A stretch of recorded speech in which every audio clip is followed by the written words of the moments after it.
সুপ্রিয় দর্শক, আসসালামু আলাইকুম। সবচেয়ে প্রথমে আমি একটা প্রশ্ন দিয়ে শুরু করব। পাকিস্তান কি পারবে ইংরেজি পরীক্ষা ফাঁস করতে অথবা ইংলিশ পরীক্ষা ফাঁস করতে?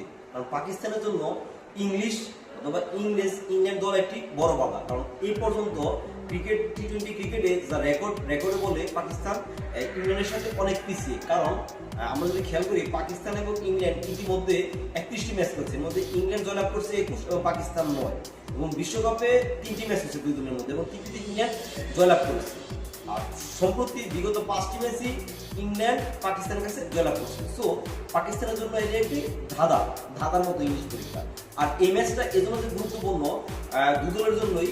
ইতিমধ্যে ইংল্যান্ড প্রথম সুপার এইটের প্রথম ম্যাচ স্বাগতিক শ্রীলঙ্কার সাথে জয়লাভ করছে এবং পাকিস্তান নিউজিল্যান্ডের সাথে বৃষ্টিজনিত কারণে 1 পয়েন্ট পাইছে। পাকিস্তান 1 পয়েন্ট এবং ইংল্যান্ডের 2 পয়েন্ট। পাকিস্তানের জন্য এই ম্যাচটা এজন্য গুরুত্বপূর্ণ যে সেমিফাইনালে আসা বাসে রাখতে তাদের এই ম্যাচ জয়ের কোনো বিকল্প নাই। আর ওভারঅল যদি আমরা চিন্তা করি, এই ম্যাচে ভাগ্য বদলে দিবে মূলত দুদলের স্পিন বলার এবং মিডল অর্ডার ব্যাটসম্যানরা। কারণ ক্যান্ডির পারলে গেলে এই স্টেডিয়ামে একটা স্পিন মাধ্যম উইকেট এবং এতে খুব স্লো বল আসে, আস্তে আস্তে বল আসে এবং একটা মোটামুটি একটা ফাইটিং উইকেট হয়, মোটামুটি রান হয়। এই ম্যাচে মূলত পাকিস্তানের দিক দিয়ে থাকবে পাকিস্তানের নতুন স্পিনার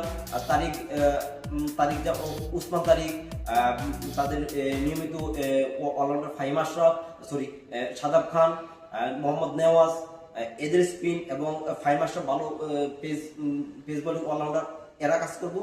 আর ইংল্যান্ডে যদি আমরা দেখি, আদিল রশিদ, ডসন খুব ভালো স্পিন করে। ইংল্যান্ডের জন্য এই মাসটা খুবই পরিচিত জন্য এই বিশ্বকাপ শুরুর আগে শ্রীলঙ্কার সাথে একটি দ্বিপাক্ষিক সিরিজ খেলে এবং ওই সিরিজে এই মাঠে শ্রীলঙ্কাকে হোয়াইট ওয়াশ করে। আর প্রথম সুপার এইটের প্রথম ম্যাচে শ্রীলঙ্কাকে আবার ইংল্যান্ড হারায়। তো এই কন্ডিশনটা ইংল্যান্ডের খুবই পরিচিত একটা কন্ডিশন। আর বরাবরই আপনারা খেয়াল করবো, উপমহাদেশের 3 দল, ভারত প্রথম খেলায় হারে, শ্রীলঙ্কা প্রথম খেলায় হারে এবং পাকিস্তানও প্রথম খেলায় বৃষ্টিজনিত কারণে ড্র হয়, অর্থাৎ 1 পয়েন্ট পায়।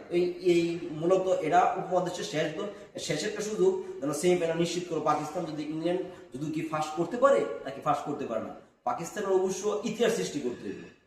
জিততে হলে ইতিহাস সৃষ্টি করতে পারে। ইংল্যান্ড অবশ্যই চাইবে তাদের ধারাবাহিকতা বজায় রাখতে, ধারাবাহিকতা ঠিক রেখে তারা টুর্নামেন্টে সেমিফাইনাল নিশ্চিত করতে। কারণ এই ম্যাচেই মূলত ঠিক হয়ে যাবে কে এই গ্রুপ 2-তে সেমিফাইনাল খেলবে, পাকিস্তান বা ইংল্যান্ড। আর সো এই ম্যাচটা খুবই একটা ভয়ানক একটা। আর ইংল্যান্ডের জন্য একটা সবচেয়ে ভালো দিক হচ্ছে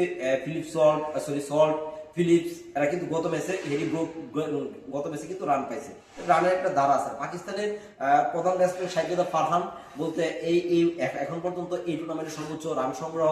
তাছাড়া তাদের মোটামুটি সাইম আইয়ুব